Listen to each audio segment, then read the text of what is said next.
মাথা ন্যাড়া করে ককরোচ জনতা পার্টি সিজেপির আন্দোলনে সমর্থন জানিয়ে মোদি, অমিত শাহ ও ধর্মেন্দ্র প্রধানের প্রতীকী শেষকৃত্য সম্পন্ন করছেন বিরোধী দল কংগ্রেসের এক যুবকর্মী। দাবি আদায়ে সিজেপি ও সরকারের দফায় দফায় আলোচনার মাঝেই এখনও প্রতিবাদে উত্তাল দিল্লি। শনিবারও ভ্যাপসা গরম উপেক্ষা করে প্রতিবাদের কেন্দ্রস্থল যন্তর মন্তরে অবস্থান সিজেপির নেতাকর্মীদের। বিশৃঙ্খলা এড়াতে সেখানে সতর্ক অবস্থানে পুলিশ। এদিকে এক ভিডিও বার্তায় সিজেপির প্রতিষ্ঠাতা অভিজিৎ দীপকে জানান, টাইফয়েডে আক্রান্ত হলেও শিক্ষামন্ত্রী ধর্মেন্দ্র প্রধানের পদত্যাগের আগ পর্যন্ত আন্দোলন চালিয়ে যাবেন তিনি ও তার দল। I have been diagnosed with typhoid और ट्रीटमेंट चल रहा है मेरा। रोज सुबह और शाम को आईवीज लग रहे हैं। But I really want to thank all the cockroaches जो पूरे देश भर में पीसफुली प्रोटेस्ट कर रहे हैं और इस मूवमेंट को इतना सक्सेसफुल बना दिया है आप लोगों ने। And I am very sure अगर हम ऐसे ही पीसफुली प्रोटेस्ट करेंगे तो धर्मेंद्र प्रधान का इस्तीफा जरूर होगा।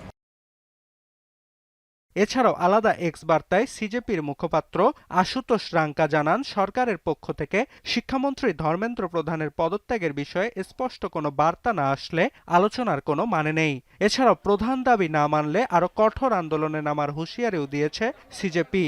পাশাপাশি মেডিকেল ভর্তি পরীক্ষায় প্রশ্ন ফাঁসকে কেন্দ্র করে আত্মহত্যা করা শিক্ষার্থীদের পরিবারকে ক্ষতিপূরণ ও প্রশ্ন ফাঁস রোধে সরকার আইনি পদক্ষেপ নেয়ার বিষয়ে যে ইতিবাচক সাড়া দিয়েছে তার লিখিত আশ্বাসপত্রও দাবি করেছে দলটি।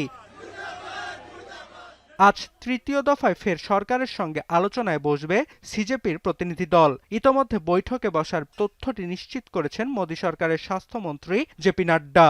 এর আগে দিল্লিতে আন্দোলনের জেরে অপসারণ করা হয়েছে ভারতের জাতীয় পরীক্ষা সংস্থা এনটিএর ৪৭ জন আধিকারিককে।